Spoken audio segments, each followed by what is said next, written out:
बच्चे आप सभी का स्वागत है आपके अपने YouTube चैनल DFC में। आज के इस वीडियो के अंदर मैं आपको पढ़ाने वाला हूं क्लास 8 का मैथ प्रश्नवाली 2.3 क्वेश्चन नंबर। देखो इस तरह के सवाल के अंदर ये जो सवाल दिया गया है ये वर्ड प्रॉब्लम सवाल है, ठीक है। आपको वर्ड में दिक्कत हो जाएगा, आपको समझने में दिक्कत हो जाएगा, ठीक है। तो इस तरह के सवाल को मेरी आपसे रिक्वेस्ट है कि कम से कम 3 बार जरूर पढ़े।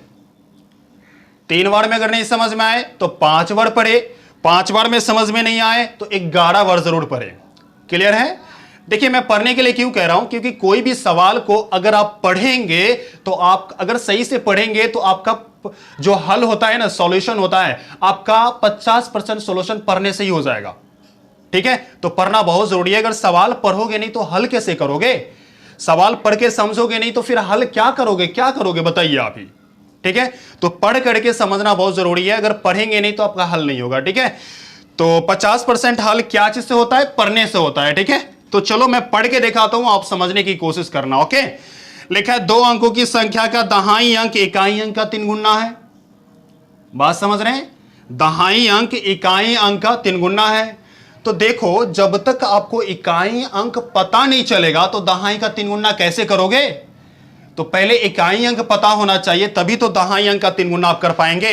समझ रहे हैं? तो हम करेंगे क्या, सबसे पहले हम मान लेंगे कि इकाई अंक इसका क्या है। अब बहुत इंपॉर्टेंट सवाल है, इस तरह के सवाल एग्जाम में लगभग में आ ही जाते हैं, ठीक है। तो हम डायरेक्ट यहां पर क्या कर लेंगे, मान लेंगे। माना इकाई अंक क्या है? x। माना इकाई अंक क्या है? x मैंने मान लिया, ठीक है। अब देखो दहाई अंक की बात करते हैं तो दहाई अंक यहां पर क्या होगा, गौर से देखिए। किताब कह रहा है इकाई अंक का 3 गुना हो जाएगा दहाई अंक। ओके, तो हम इकाई का 3 गुना कर दीजिए, 3 गुना कर दिए, ठीक है। तो दहाई अंक हमको प्राप्त हो गया। दहाई अंक कैसे निकाले देखें। अब आगे की तरफ चलते हैं। जब कभी भी आपको इकाई और दहाई अंक पता चल जाए, ठीक है, जब कभी भी इकाई और दहाई अंक आपको पता चल जाए तो संख्या आराम से आप निकाल पाएंगे। कैसे? देखिए यहां पर मैं मान लूं कि इकाई अंक मेरा दिया गया है 4 और दहाई अंक दिया गया है 8। क्लियर है? मैं ऐसा मान लूं तो देखो इकाई अंक 4 है तो इकाई की जगह पे लिखिए और दहाई की जगह पे ये लिखिए। देखो संख्या प्राप्त हो गया, ठीक है। एक्चुअल में इसको किस प्रकार लिखना है सो देखिए, ध्यान से देखिए, ठीक है। ये जो 4 देख रहे हैं ये तो प्लस में ही रहेगा और ये जो 8 देख रहे हैं ये 10 से मल्टीप्लाई होगा। मतलब दहाई अंक जो है 10 से मल्टीप्लाई करनी है। ओके, क्योंकि दहाई है ना तो दहाई को 10 से मल्टीप्लाई करनी है। अगर सैकड़ा रहता तो आपको 100 से मल्टीप्लाई करनी थी। अगर आपको 1000 रहता तो 1000 से मल्टीप्लाई करनी होती, ठीक है। लेकिन यहां पर दहाई है तो दहाई 10 से मल्टीप्लाई करना पड़ेगा। 10 अट्ठे क्या होगा 80 प्लस में 4 क्या होंगे यहां पर 84। बातें समझ में आ रहा है? तो संख्या कैसे प्राप्त हुआ देखें। तो ठीक इसी प्रकार हमको करना है क्या कि यहां पर हम संख्या मान लेंगे। ओके, देखो संख्या क्या हो जाएगा। ये जो दहाई अंक है उसको 10 से मल्टीप्लाई कीजिए। 10 से मल्टीप्लाई किया दहाई अंक को, और ये जो इकाई अंक है उसको ऐड करनी है।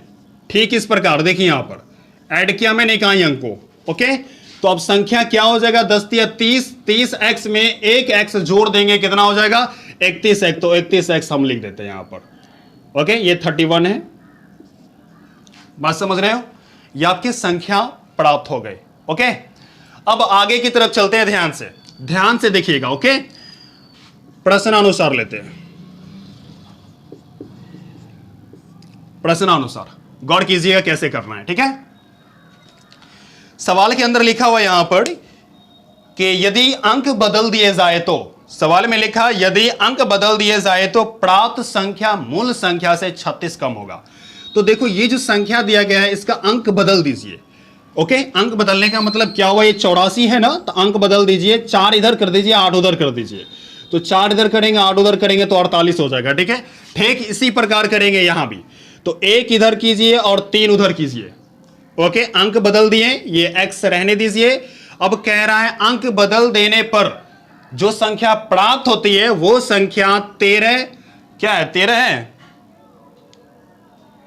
36 कम हो जाती है। क्या कह रहा है? 36 कम हो जाती है, मूल संख्या से 36 कम हो जाती है, ठीक है। तो मूल संख्या ये हुआ, पुराना वाला संख्या आपका ये हुआ 31x, ठीक है। अब देखो ये दोनों तो बराबर नहीं है, हमको बराबर करना पड़ेगा समीकरण लाने के लिए। तो ये 36 उनसे कम है, ये जो 36 कम है, तो एक काम करेंगे, बराबर करने के लिए हम इधर भी 36 कम कर देंगे, तो दोनों बराबर हो गया। इधर 36 कम था, उधर भी 36 मैंने कम कर दिया, बराबर हो गया।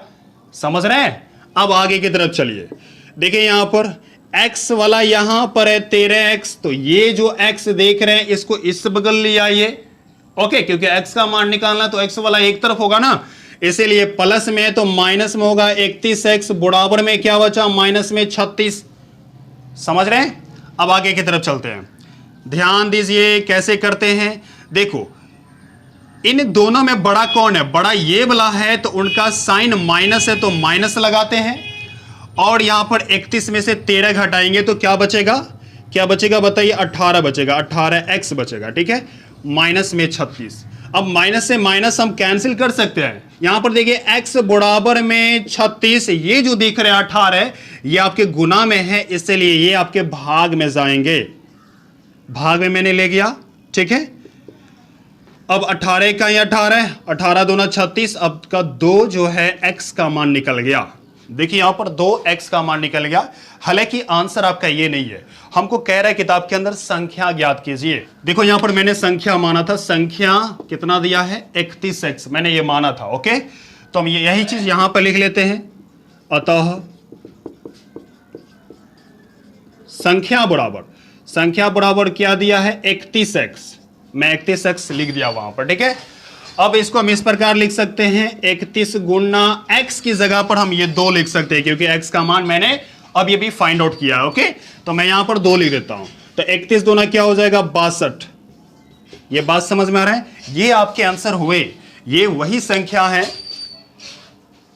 जिसके अंक बदलने पर, जिसका अंक बदलने पर जो है, जो नई संख्या आएगा वो पुरानी संख्या से 36 कम होगा। बात समझ में आ रहा है? चलते हैं आगे की तरफ, अब अगला सवाल की तरफ। ठीक है, इसका स्क्रीनशॉट ले लीजिए आप।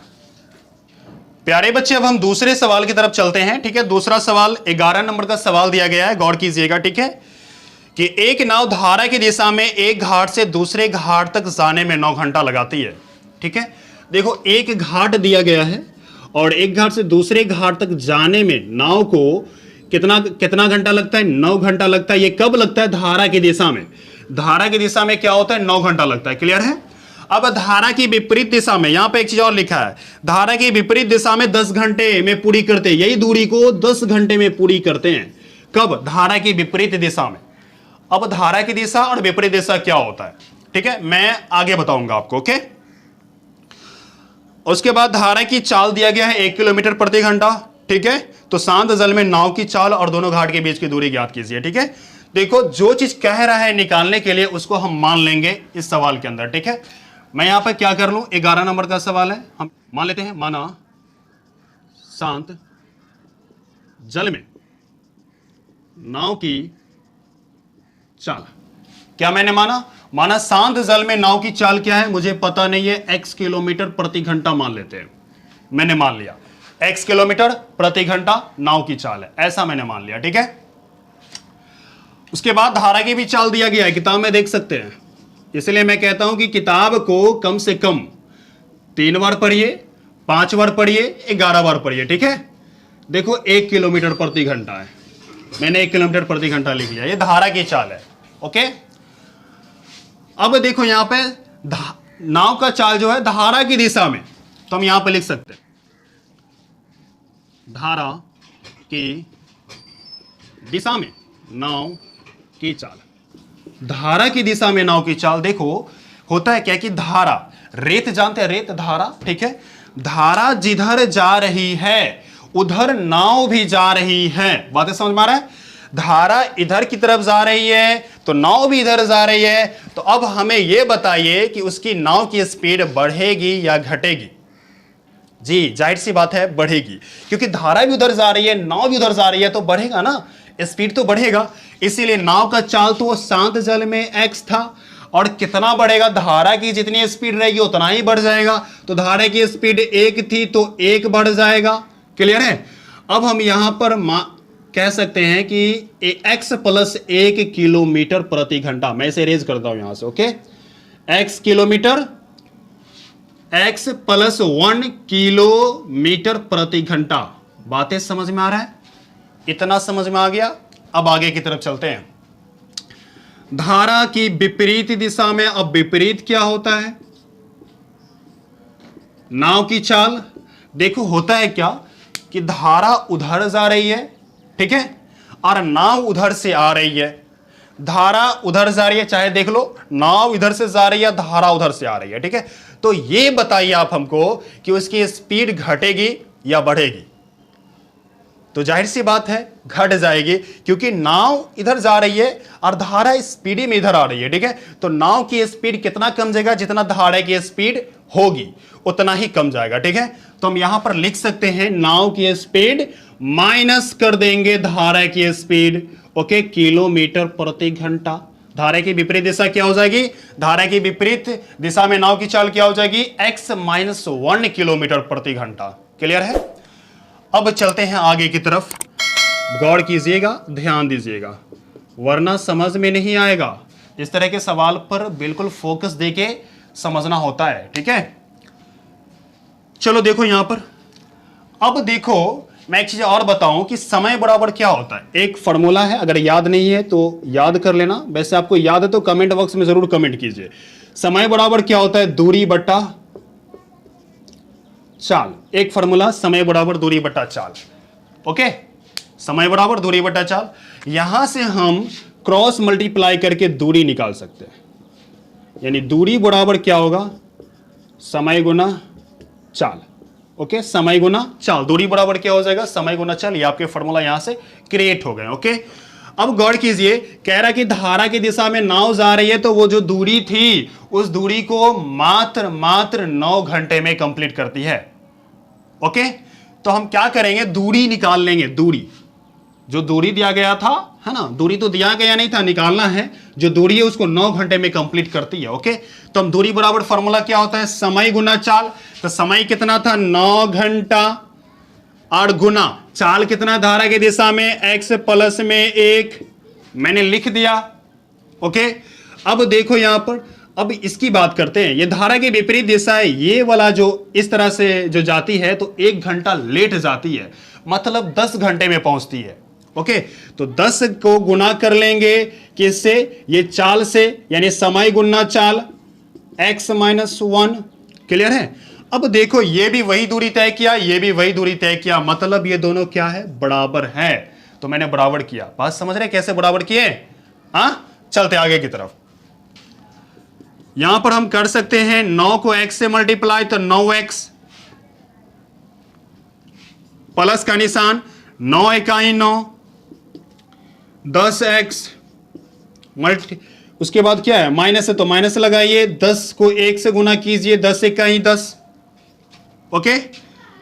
अब देखो यहां पर x वाला यहां पर है और x वाला यहां पर है, नदिया के ऊपर है, तो नदिया के इस पार लाइए इसको, ओके जी। ये आपको 9x है, ये उस बगल है, इस तरफ आएगा तो नाव लेकिन आएगा भाई जी।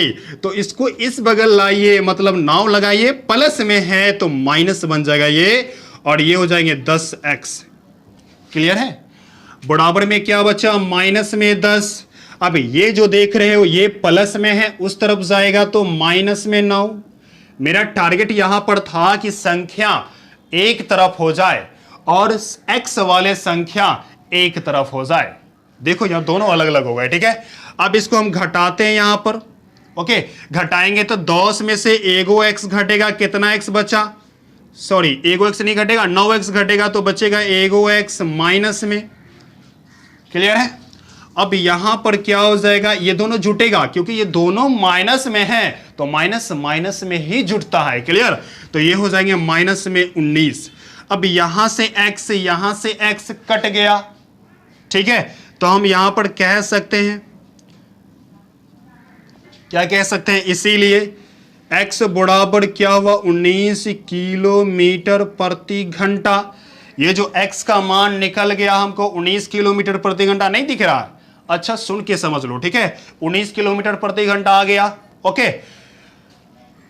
यहां पर हम लिख सकते हैं, क्या लिख सकते हैं? अतः शांत जल में, छोटा छोटा लिख रहा हूं, समझ लेना, ओके। शांत जल में नाव की चाल कितना है? 19 किलोमीटर प्रति घंटा। ओके, नाव की चाल निकल गया। ओके, लेकिन एक चीज और कह रहा है सवाल के अंदर कि दोनों घाट के बीच की दूरी ज्ञात कीजिए। ठीक है, तो मैं आपको बताऊं कि ये जो देख रहे हैं ये तो दूरी वाला ही है ना, दूरी है ना, ये भी दूरी है। आप इन दोनों में से किसी में रख के आप दूरी निकाल सकते हो। ठीक है, तो हम लिख सकते हैं यहां पर दोनों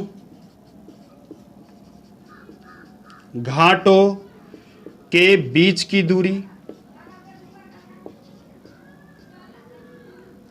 के बीच की दूरी समझने की कोशिश करना। छोटा लिखा हूं, शायद आपको दिख नहीं रहा होगा। ओके, दूरी क्या है यहां पर देखिए, ये लिख लीजिए चाहे ये लिख लीजिए, दोनों सेम ही दूरी है, किसी को भी लिख सकते हो। मैं इसको लिख लूं चाहे इसको लिख लो, किसी को भी लिख लो। ठीक है, मैं इसको लिख लेता हूं 10, और देखो x की जगह पर 19 लिख सकते हैं क्योंकि मैंने x का मान अभी अभी जस्ट निकाला है 19, तो हम 19 लिख सकते हैं।